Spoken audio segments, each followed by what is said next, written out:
In 1972, every Friday night, millions of American families glued their eyes to the screen to see Marcia Brady, the perfect daughter, in the Brady Bunch. But few knew that when the stage lights faded, Maureen McCormick returned to a much darker reality. Her father lived in fear and control. Her mother hid a horrifying secret, and she herself struggled with loneliness and addiction. The never-before-seen private photos of Maureen are not just personal mementos, but vivid evidence of a deeply conflicted inner life. What really happened on the night she came home after that reality show? And why do some say that once you know the truth, you'll never look at Marcia Brady the same way again? Before we dive deeper, tell me in the comments where you're watching from.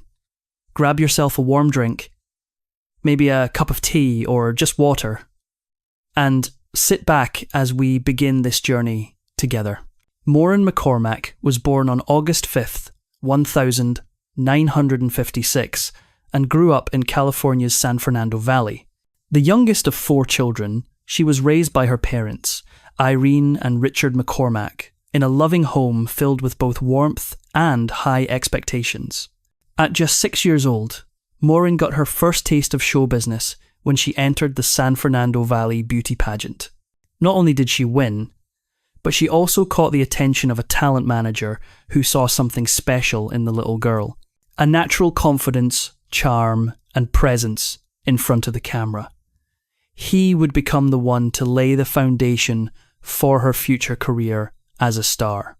In 1964, at only 8 years old, Maureen appeared in a national commercial for the toy company Mattel, smiling brightly alongside Barbie dolls, an image that became ingrained in the memories of an entire generation of young viewers. That short appearance opened the doors to television for Maureen. She was soon cast in popular shows like Bewitched, I Dream of Jeannie, and My 3 Sons. Her schedule quickly filled up, but for Maureen, it all felt like one big game. A world where she could transform into different characters, be loved, and hear the applause. Then, in 1969, destiny truly called her name. Renowned producer Sherwood Schwartz, who had already found success with Gilligan's Island, was developing a new series about a blended family with 3 boys and 3 girls. Over 260 children auditioned, but only one immediately caught his eye. One 2-year-old Maureen McCormick, with her radiant smile and bright, effortless energy. She was cast as Marcia Brady, the eldest daughter in the Brady Bunch, a role that would define her career, bringing her fame but also becoming a lifelong burden. From the very first episodes, the show became a phenomenon. The iconic opening sequence, 9 squares arranged in a 3x3 grid, each showing a family member, became a pop culture symbol, now known as the Brady Bunch effect. Maureen, with her soft blonde hair, occupied the top left corner, an image etched forever in viewers' minds. But behind the glow of success, the set wasn't always as cheerful. With 6 child actors filming together for long stretches, the studio sometimes felt more like a chaotic classroom. Tensions often flared, particularly between Maureen and her co-star Eve Plum, who played her younger sister January. Writers cleverly used their real-life disagreements as material for the show, turning their on-screen sisterly squabbles into something that felt authentic. However, the real reasons behind their off-screen arguments were somewhat delicate. McCormick once complained that Eve Plum had a habit of passing gas on set and occasionally walking around without clothes. Incidents, Maureen said, she witnessed multiple times. Beyond those awkward clashes, working with a group of energetic child actors came with plenty of other challenges as well. In 1973, a minor car accident ended up changing Maureen McCormick's entire career. The car went out of control, leaving her with a noticeable injury to her nose, swollen and bruised, impossible to conceal under makeup while filming the Brady Bunch. Instead of postponing production, the writers came up with a clever solution. They wrote a brand new episode to explain her appearance. That's how the subject of noses was born. One of the most memorable episodes in the show's history. The scene where Marcia gets hit in the face with a football and screams, "Oh my nose," has since become a legendary moment in American television. To this day, it continues to be referenced and parodied countless times across pop culture. Yet, behind the cheerful facade of the Brady Bunch, the real drama was far juicier than anything in the script. The show depicted a large, happy family. But in reality, the young cast members were dealing with the emotional chaos of adolescence.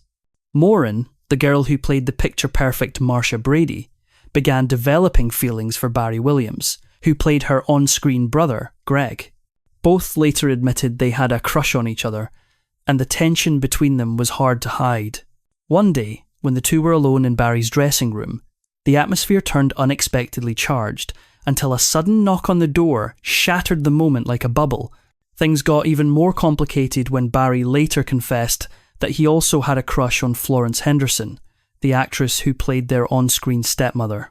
Meanwhile, Maureen was hiding a secret of her own. In her memoir, here's the story. Surviving Marcia Brady and Finding My True Voice, she admitted that she once had a crush on Robert Reed, who played her father on the show, unaware, at the time, that he was gay. And as if that weren't enough, Maureen might have had what she called a third crush during the filming of The Brady Bunch. Years later, while promoting her memoir on a radio show, she claimed that she and Eve Plum, who played her sister Jan Brady, had a little bit of a romantic thing between them. Maureen later clarified that it was just a joke, likely meant to drum up attention for her book, but Eve Plum didn't find it funny at all. Though Plum never publicly confirmed or denied the rumoured fling, her actions spoke volumes. When Oprah Winfrey invited the cast of The Brady Bunch for an on-air reunion, Eve Plum was the only one who refused to participate. Beyond being a television phenomenon, the cast of The Brady Bunch also ventured into the world of music. The group released 4 albums and even went on a national tour where Maureen McCormick, the picture-perfect Marcia Brady, grew closer to her on-screen crush Barry Williams. However, the person she sang with most wasn't Barry, but Christopher Knight, who played her younger brother on the show. The two even released a duet album together, becoming one of the most beloved young musical pairs of the era. It all seemed like a Hollywood fairy tale, but in truth, The Brady Bunch was never the ratings blockbuster people imagined. While its initial viewership wasn't impressive, the show found enduring success through reruns, slowly becoming a cornerstone of American pop culture. By the age of 19, Maureen McCormick was a household name, wealthy, famous, and adored. It seemed as if every door in Hollywood was open to her, but that dazzling spotlight hid deep cracks in her personal life. When the applause faded, Maureen was forced to confront the reality of her own family, one that looked nothing like the perfect Brady home. Her mother struggled with mental illness, and one of her brothers suffered from the same condition. To make matters worse, her father became a religious fanatic, imposing strict rituals and faith-based expectations on the entire family. The true tragedy, however, came when Maureen uncovered a dark family secret that had been buried for years.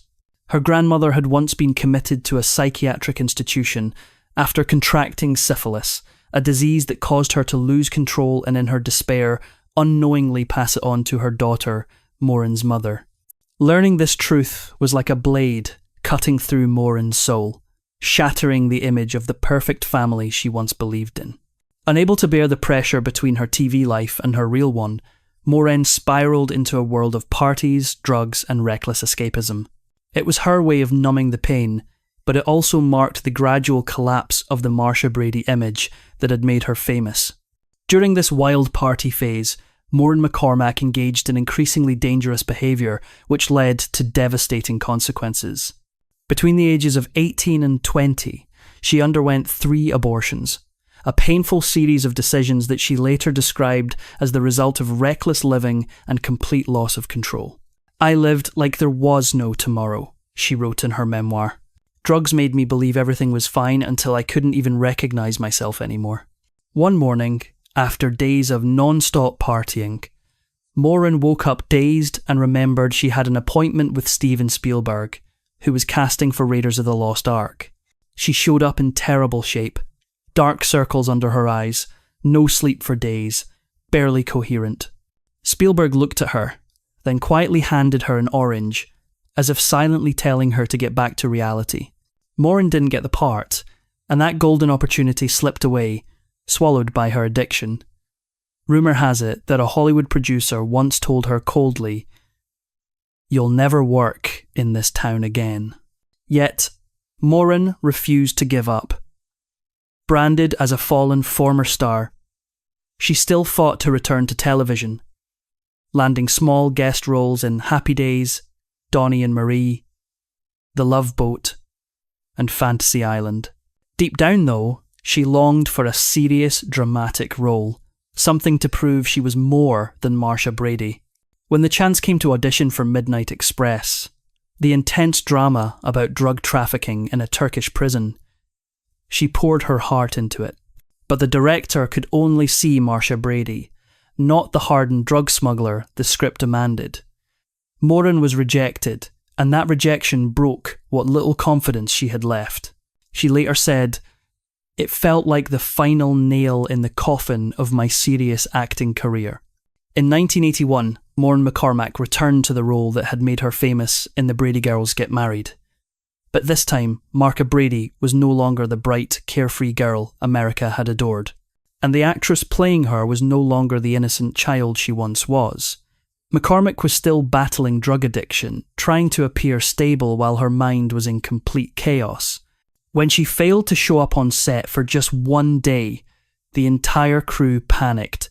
They knew she was in no condition to be left unsupervised. To keep production on track, the producers came up with a strange list of special rules just for her, one of which stated that she wasn't allowed to drive herself to the studio, a precaution meant to keep the once-beloved star safe and accountable. Despite the turmoil, McCormick somehow found the strength to finish filming, a hard-won victory that marked the beginning of a new chapter, love. Though she was still struggling with her addiction, she began to dream of settling down and finding someone good. One night at a concert, she spotted a man in the crowd and instantly thought, "That's the man I'm going to marry." From that moment, she had one mission: to make him believe she was the kind of woman worth marrying. His name was Michael Cummings, and Maureen soon learned he was a devout churchgoer. So she began attending the same church, hoping to cross paths with him. When they finally met, she invited him to a party, and their relationship quickly blossomed. As they grew closer, Maureen opened up about the chaos in her life, the addiction, the pain, the fear. But soon, her old demons resurfaced. During their courtship, she relapsed. Fortunately, Michael Cummings wasn't the kind of man who ran when things got hard. Instead of leaving, he stayed, choosing to stand by her side and face the darkness together. Though Maureen hadn't fully recovered, the two married on March 16th, 1985. After stepping into marriage with Michael Cummings, Maureen hoped her life would finally turn peaceful. But the early years were anything but easy. She fought her addiction, her fears, and her own inner shadows. There were countless rounds of treatment, interventions, and therapy sessions that seemed endless. One of her doctors was Eugene Landy, the controversial therapist known for his extreme methods used on Brian Wilson of the Beach Boys. At first, Maureen believed Landy could help her rebuild her life. But the deeper she went into his therapy, the more lost she felt. "I didn't know where I was going or who I was becoming," she later admitted in her memoir. What she hoped would be a path to healing instead became a pit of dependency and emotional confusion. Eventually, Maureen decided to walk away from Land's program completely, cutting off contact and starting over with one simple mission: to stay clean one day at a time. No expensive treatments, no heavy medication, just the sheer determination of a woman too tired to keep falling, yet too strong to give up. And miraculously, that simplicity saved her. Once she overcame the addiction, Maureen faced another battle: recurring depression and paranoia that made daily life nearly impossible. To keep herself from collapsing mentally, she began taking Prozac, an antidepressant that helped her hold on to stability and slowly rebuild her life. Meanwhile, life went on. In 1987, Maureen McCormick returned to the screen with Return to Horror High, a quirky horror comedy that didn't make much of a splash, but held special significance as it marked the film debut of a future Hollywood star, George Clooney. A year later, she once again stepped into the role of Marcia Brady in A Very Brady Christmas. Though she had once sworn to escape the shadow of the Brady family, Maureen found herself returning, partly out of financial necessity, and partly because that familiar world was the only place where she still felt grounded amid the chaos of her life. In May 1989, Maureen and Michael welcomed their daughter, Natalie Michelle. The moment she held her baby in her arms, Maureen thought the storms of her past were finally behind her. But the echoes of those dark years lingered. The panic attacks, sleepless nights, and the constant fear that she might slip again. Yet, even in that darkness, a small light began to shine. Maureen decided to return to the stage, the place where she had always truly belonged. She took on the role of Rizzo in the Broadway production of Grease. Standing under the spotlight, hearing the crowd cheer, she felt alive again. That experience rekindled something inside her, a desire to make music once more. In 1995, Maureen released her country music album, When You Get a Little Lonely, a project she poured her heart into. She asked her brother, who owned a record label, not to include any reference to the Brady Bunch. "I want people to listen to me because I'm Maureen, not because I'm Marcia," she said. But when the album hit stores, her heart sank. Plastered across the cover was a large label that read, "Marcia, Marcia, Marcia." She felt utterly betrayed. The marketing team had used the famous Brady tagline to attract attention, ignoring her plea for independence. Her dream of breaking free from the Brady image collapsed instantly. The album flopped. Critics were dismissive, and Maureen was left feeling angry and disheartened. Yet, out of that country failure, a new door unexpectedly opened. Offers for fresh acting roles began to come in, giving her the chance to start over. This time, she would no longer be the perfect Marcia Brady, but a woman who had fallen, suffered, and was finally learning to stand on her own. In 1997, a television network decided to bring the life of country music queen Barbara Mandrell to the screen in the TV movie Get to the Heart, the Barbara Mandrell story. The entertainment world buzzed with surprise when it was revealed that Maureen McCormick, the girl who had captured millions of hearts as Marcia Brady in the Brady Bunch, was being considered for the lead role. Mandrell, however, wasn't impressed. To her, Maureen would always be Marcia Brady, the sweet, perfect blonde daughter from 1970 family television. Mandrell preferred someone younger and trendier, like Beverly Hills, 9021 co-star Jenny Garr, someone unburdened by a sitcom legacy. But the producers saw something Mandrell didn't. A grown Maureen. No longer the innocent teen idol, but a woman, marked by hardship and experience. They convinced Mandrell that the very actress once trapped in the role of America's perfect girl could now embody a woman who had known fame, heartbreak, loss, and painful self-discovery. And to an extent, they were right. When the film aired, Get to the Heart drew nearly 20 million viewers, an enviable number for any TV movie at the time. Yet, critics and audiences were divided. Many felt the film skimmed too lightly over Mandrell's life. As for McCormick, the reviews were even harsher. Critics claimed she lacked energy and charisma, saying she was merely pretending to be Barbara Mandrell rather than truly becoming her. Those cold words echoed in Maureen's mind like the sound of defeat. After the lights went out, she quietly stepped away, not to rest, but to face a new kind of storm. Family. When her mother passed away, Maureen was devastated. To make matters worse, she began to suspect that her brother, once her confidant, was trying to isolate their father from the rest of the family to gain control of the inheritance. The combination of grief, betrayal, and loneliness sent her into another downward spiral.